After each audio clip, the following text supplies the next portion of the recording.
नमस्कार दोस्तों, मैं दिलीप कुमार। दोस्तों, बीएसएससी प्रथम इंटर स्तरीय बहाली का काउंसलिंग नवंबर प्रथम सप्ताह में शुरू कराने की बात बीएसएससी ने 19 सितंबर के नोटिस में कहा था, लेकिन आज 1 नवंबर बीत चुका है और अभी तक काउंसलिंग से संबंधित कोई नोटिस भी बीएसएससी ने जारी नहीं किया है कि काउंसलिंग किस स्थिति से होगी और किन लोगों का काउंसलिंग होगा। यानी काउंसलिंग के लिए कोई लिस्ट भी जारी नहीं किया है और ये बीएसएससी की मंशा, इससे पता चलता है कि बीएसएससी इस बहाली को लटका के रखना चाहती है। और जब हम लोगों ने ट्विटर पे अभियान चलाया था 27 अक्टूबर को, तो बीएसएससी ने उससे पहले एक रात पहले नोटिस जारी कर दिया था टाइपिंग से संबंधित। कल फिर यानी कि 1 नवंबर से पहले ही कल एक नोटिस जारी किया गया जिसमें फिजिकल के लिए लिस्ट जारी किया गया, लेकिन ये फिजिकल टेस्ट कब शुरू होगा, किस तारीख को होगा, ये कुछ भी नहीं बताया गया। तो कहीं ना कहीं बीएसएससी मनमानी कर रही है और ये लेट लतीफ़ी कर रही है और सरकार के दबाव में आकर ऐसा बीएसएससी कर रही है। ऐसा नहीं है कि बीएसएससी अपने मन से कर रही है। तो बीएसएससी सरकार के दबाव में आकर इस बहाली को लटका के रखना चाहती है और इसलिए इस तरह का खेल खेल रही है। तो बीएसएससी के सचिव और अध्यक्ष महोदय से हम ये कहना चाहते हैं और अपील भी कर रहे हैं कि आपने किस मुंह से 19 सितंबर को नोटिस जारी किया था जिसमें आपने कहा था कि नवंबर प्रथम सप्ताह में काउंसलिंग शुरू होगी। तो आज तो 1 नवंबर बीत चुका है, तो अभी तक आपने डेट भी घोषित नहीं किया है। तो आपकी बातों का कोई वैल्यू नहीं है।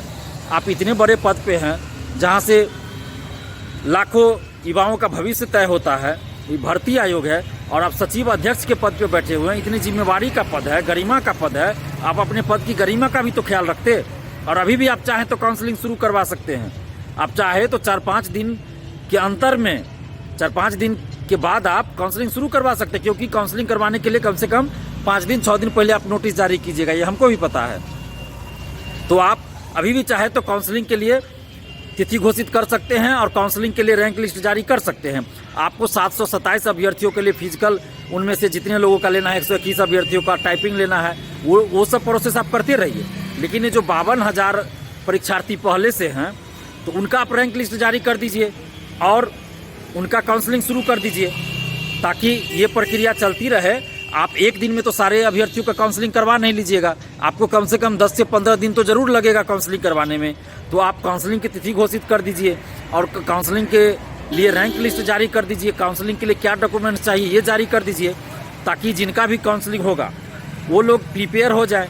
और हम तो चाहते हैं, मांग भी कर रहे हैं कि कम से कम सीट से 2 से 2.5 गुना अभ्यर्थियों का काउंसलिंग करवाइए, क्योंकि इसमें बहुत सारे अभ्यर्थी होंगे जो कहीं ना कहीं जॉब में चले गए होंगे। तो ऐसे लोग काउंसलिंग में नहीं आएंगे तो सीट खाली रह जाएगा ऐसी परिस्थिति में। और जब आप बोल रहे हैं कि काउंसलिंग के बाद अगर सीट खाली रहता है तो हम फिर दोबारा काउंसलिंग करवाएंगे जब तक कि सीट न भर जाए, तो फिर आप ये 52,000 स्टूडेंट्स के लिए काउंसलिंग क्यों नहीं करवा रहे हैं? जब 727 अभ्यर्थियों में से जो लोग चुन के आएंगे उनका काउंसलिंग आप फिर करवाते रहिएगा, इसके बाद क्या दिक्कत है? लेकिन आप अपने पद की गरिमा का भी ख्याल नहीं रख रहे हैं और बार बार हम आपको बता रहे हैं कि बिहार के छात्र छात्राएं बहुत आक्रोशित है। ये कुछ भी करने के लिए तैयार है, मर मिटने के लिए तैयार है, मरने मारने के लिए तैयार है और इतने गुस्से में है कि ये किसी के रुकने से अब रुकने वाले नहीं है। इनको रोक पाना किसी के बस की बात नहीं। आप इस बात को क्यों नहीं समझ रहे हैं? अगर जिस दिन भी बीएसएससी ऑफिस में आंदोलन होगा तो वो समझिए बहुत बड़ा आपके लिए चुनौती होगा, आप उसको संभाल नहीं पाइएगा और आपके लिए बहुत बड़ी मुसीबत भी न कहीं खड़ी हो जाए, क्योंकि हम भी आप परीक्षार्थियों को रोक के नहीं रख सकते हैं। हम कितना दिन तक रोक के रखें?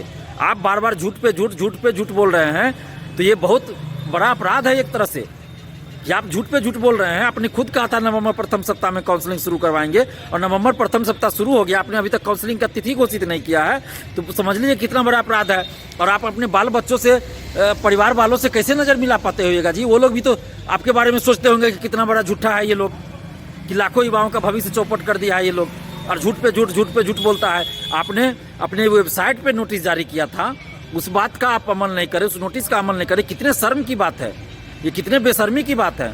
और परीक्षार्थियों से हम ये बताना चाहते हैं कि आज 1 नवंबर को हम पटना जिला प्रशासन से अनशन के लिए अनुमति लेने के लिए गए थे।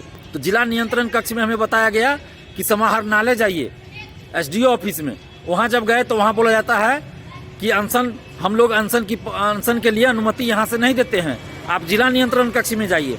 फिर जब जिला नियंत्रण कक्ष जाते हैं तो वहाँ बोला जाता है कि नहीं, हम सिर्फ धरना प्रदर्शन के लिए 1 दिन के लिए अनुमति दे सकते हैं, बाकी अनशन के लिए आप जाइए वहीं एसडीओ ऑफिस।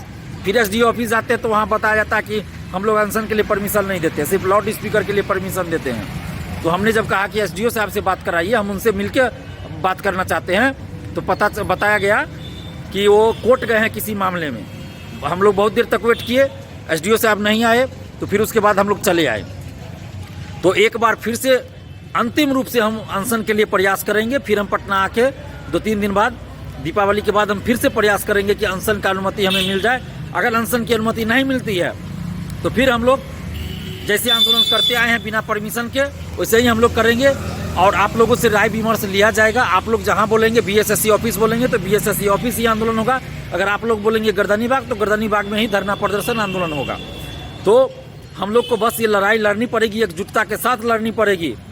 और अनशन के लिए परमिशन क्यों नहीं दे रहे? क्योंकि इनको डर है कि अनशन पे अगर ये लोग बैठ जाएंगे तो मीडिया इसको हाईलाइट कर देगी, ये मामला राष्ट्रीय चैनल पे चल जाएगा, कहीं विदेश वाला भी कोई चैनल न चला दे, तो सरकार की किरकिरी होगी। क्योंकि 7 साल नहीं, अब तो 7.5 साल हो चुका है, 7.5 साल बाद भी एक वैकेंसी पूरी नहीं हो पाई है। और अपने आप को सुशासन की बाबू कहलाते हैं, नीतीश जी कहते हैं कि सुशासन की सरकार है और न्याय के साथ विकास। तो ये कौन सा न्याय हो रहा है? ये कौन सा न्याय हो रहा है कि 7.5 साल बाद एक वैकेंसी को पूरा नहीं कर पा रहे हैं? वो कौन सा न्याय है? और बार बार झूठ पे झूठ, झूठा नोटिस जारी किया जा रहा है। ये बड़े ही बेशर्मी की बात है। तो अध्यक्ष और सचिव महोदय, आपसे हम बार बार आग्रह कर रहे हैं कि आप ऐसी परिस्थिति मत आने दीजिए कि छात्र कुछ भी कर ले, कुछ भी कर दे। आप जल्द से जल्द काउंसलिंग का लिस्ट जारी के लिए काउंसलिंग की तिथि घोषित कीजिए, अन्यथा फिर बहुत बड़ा आंदोलन होने वाला है जिसमें हर एक जिला से छात्र आएंगे। और हम अंतिम रूप से एक बार और प्रयास करेंगे अनशन के लिए। नहीं मिलता है तो फिर आप लोगों से, परीक्षार्थियों से बातचीत करके हम आंदोलन की तिथि की घोषणा करेंगे आप लोगों के विचार विमर्श के बाद ही। और उसके बाद हम लोग आंदोलन भी करेंगे। लेकिन उससे पहले हम लोग राज्य मानवाधिकार आयोग बिहार, राष्ट्रीय मानवाधिकार आयोग को भी, राज्य मानवाधिकार आयोग बिहार को और राष्ट्रीय मानवाधिकार आयोग को भी हम लेटर देंगे। हम लोग मिलकर लेटर देंगे इस बहाली से संबंधित। चूँकि ये मानवाधिकार का भी हनन हो रहा है। 7 साल से कोई बहाली पूरी नहीं हो रही है, तो ये मानवाधिकार का भी 7.5 साल बाद भी अगर वैकेंसी पूरी नहीं हो रही है तो ये समझिए कि 50,000 से ज़्यादा परीक्षार्थियों के मानवाधिकार का भी हनन हो रहा है, मानवाधिकार का हनन हो रहा है। तो हम लोग मानवाधिकार आयोग भी जाएंगे और उसके बाद यूएनओ में भी ईमेल करेंगे, ट्विटर अभियान चलाएंगे, ईमेल के माध्यम से, ट्विटर अभियान के माध्यम से यूएनओ तक इस मैसेज को पहुंचाएंगे। क्योंकि जब हम बिहार सरकार से अपील कर रहे हैं, बीएसएससी से अपील कर रहे हैं, कोई हमारी बातों को नहीं सुन रहा है। यहाँ तक कि प्रधानमंत्री नरेंद्र मोदी जी को भी टैग करके ट्विटर पे अभियान चलाया गया, पीएमओ को भी टैग किया गया, लेकिन अभी तक कोई रिस्पांस नहीं मिला। तो अब हम लोग यही करेंगे कि इस मैटर को यूएनओ में भी ले जाएंगे और ईमेल के माध्यम से, ट्विटर कैंपेन के माध्यम से यूएनओ तक भी इस बात को पहुंचाएंगे। बस आप लोग एकजुट रहिए और एकजुट होकर आवाज उठाते रहिए। धन्यवाद। जय हिंद।